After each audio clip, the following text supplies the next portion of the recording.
ఆదికాండము 42వ అధ్యాయము. ధాన్యము ఐగుప్తులో ఉన్నదని యాకోబు తెలుసుకున్నప్పుడు మీరేలా ఒకరి ముఖము ఒకరు చూచుకొనుచున్నారని తన కుమారులతో అనెను. మరియు అతడు, చూడుడి, ఐగుప్తులో ధనమున్నదని వింటిని, మనము చావక బ్రతుకున్నట్లు మీరు అక్కడికి వెళ్లి మన కొరకు అక్కడ నుండి ధాన్యము కొనుక్కుని రండిని చెప్పగా, యోసేపు 10 మంది అన్నలు ఐగుప్తులో ధాన్యము కొనబోయిరి.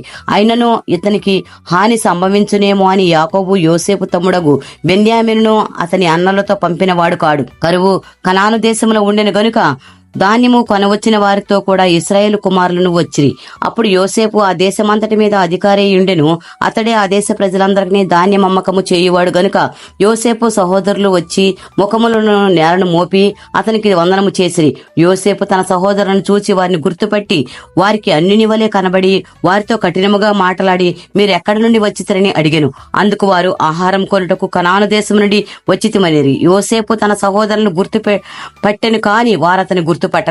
యోసేపు వారిని గూర్చి తాను కనిన కలలు జ్ఞాపకం చేసుకుని, మీరు వేగుల వారు ఈ దేశము గుట్టు తెలుసుకొని వచ్చితరని వారితో అనగా, వారు, లేదు ప్రభువా, నీ దాసులమైన మేము ఆహారం కొనుటకే వచ్చితిమి. మేమందరము ఒక్క మనుషుని కుమారులము, మేము యథార్థవంతులమే గాని నీ దాసులమైన మేము వేగులవారము కామని అతనితో చెప్పిరి. అయితే అతడు, లేదు, ఈ దేశము గుట్టు తెలుసుకొనుటకై వచ్చితరని వారితో చెప్పెను. అందుకు వారు, నీ దాసులమైన మేము 12 మంది సహోదరులము, కనాను దేశములోనున్న ఒక మనుషునికి కుమారులము. ఇదిగో కనిష్ఠుడు నేను మా తండ్రి యొద్ద ఉన్నాడు, ఒకడునూ లేడు అని ఉత్తరమిచ్చిరి. అందుకు యోసేపు, మీరు వేగుల వారిని నేను మీతో చెప్పిన మాట నిజమే. దీనివలన మీ నిజము తెలియబడును. ఫరో జీవముతోడు మీ తమ్ముడు ఇక్కడికి వచ్చితేనే గాని మీరిక్కడ నుండి వెళ్ళకూడదు. మీ తమ్ముని తీసుకుని వచ్చుటకు మీలో ఒకని పంపుడి. అయితే మీరు బంధింపబడి యుందురు. అట్లు మీలో సత్యమునదో లేదో మీ మాటలు శోధింపబడును. లేని ఎడల ఫరో జీవముతోడు మీరు వేగుల వారిని చెప్పి వారిని 3 దినములు చెరసాలలో వేయించెను.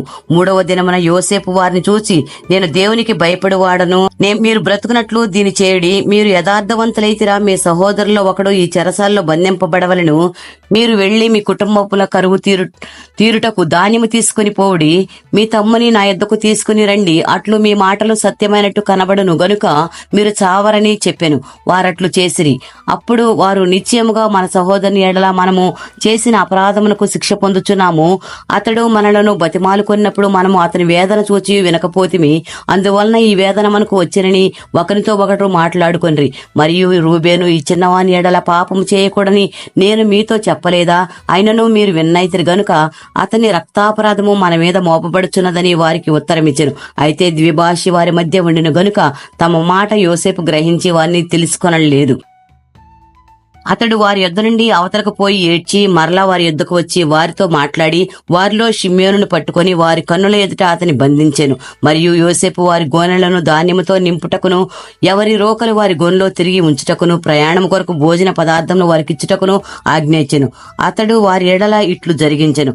వారు తాము కొనిన ధాన్యమును తమ గాడిదల మీద ఎక్కించుకొని అక్కడి నుండి వెళ్లిపోయిరి. అయితే వారు దిగిన చోట ఒకడు తన గాడిదకు మేత పెట్టుటకై తన గోనె విప్పినప్పుడు అతని రోకలు కనబడి అవి అతని గోనె మూతిలో ఉండెను. అప్పుడు అతడు, నా రోకలు తిరిగి ఇచ్చివేసినారు, ఇదిగో ఇవి నా గోనెలోనే ఉన్నవని తన సహోదరులతో చెప్పెను. అంతటా వారు గుండె చెదరనిపోయిన వారై జడిసి, ఇదేమిటి, దేవుడు మనకిట్లు చేసినని ఒకరితో ఒకడు చెప్పుకొనిరి. వారు కనాను దేశమందున తన తండ్రి అయిన యాకోబునొద్దకు వచ్చి తనకు సంభవించినది యావత్తును అతనికి తెలియచేసిరి. ఎట్లనగా, ఆ దేశమునకు ప్రభు అయిన వాడు మాతో కఠినముగా మాటలాడి మేము ఆ దేశమును వేగుచూడ వచ్చిన వారమని అనుకొనెను. ఇప్పుడు మేము యథార్థవంతులము, వేగులవారము కాము. 12 మంది సహోదరులము, ఒక్క తండ్రి కుమారులము, ఒకడునూ లేడు. మా తమ్ముడు నేడు కనాను దేశమందు మా తండ్రి యొద్ద ఉన్నాడని అతనితో చెప్పితిమి. అందుకు ఆ దేశపు ప్రభు మమ్మను చూచి, మీరు యథార్థవంతులని దీని వలన నేను తెలుసుకుందును.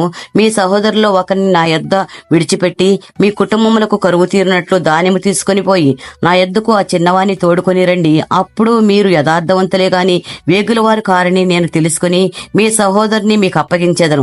అప్పుడు మీరు ఈ దేశమందు వ్యాపారము చేసుకునవచ్చునని చెప్పిననిరి. వారు తమ గోనెలను కుమ్మరించినప్పుడు ఎవరి రోకల మూట వారి గోనెలో ఉండెను. వారును వారి తండ్రియు ఆ రోకల మూటలు చూచి భయపడిరి. అప్పుడు వారి తండ్రి అయిన యాకోబు వారిని చూసి, మీరు నన్ను పుత్రహీనునిగా చేయుచున్నారు. యోసేపు లేడు, షిమ్యోను లేడు, మీరు బెన్యామీనును కూడా తీసుకుని పోదురు.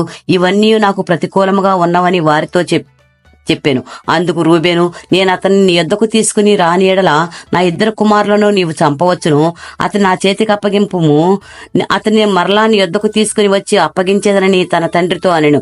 అయితే అతడు, నా కుమారుని మీతో వెళ్ళనీయను, ఇతని అన్న చనిపోయెను, ఇతడు మాత్రమే మిగిలి ఉన్నాడు. మీరు పోవు మార్గమున ఇతనికి హాని సంభవించిన ఎడల నెరసిన వెంట్రుకలు గల నన్ను మృతుల లోకములోనికి దుఃఖముతో దిగిపోనట్లు చేయుదురని చెప్పెను. దేవుడి పరిశుద్ధ వాక్యం దీవించును గాక. ఆమేన్.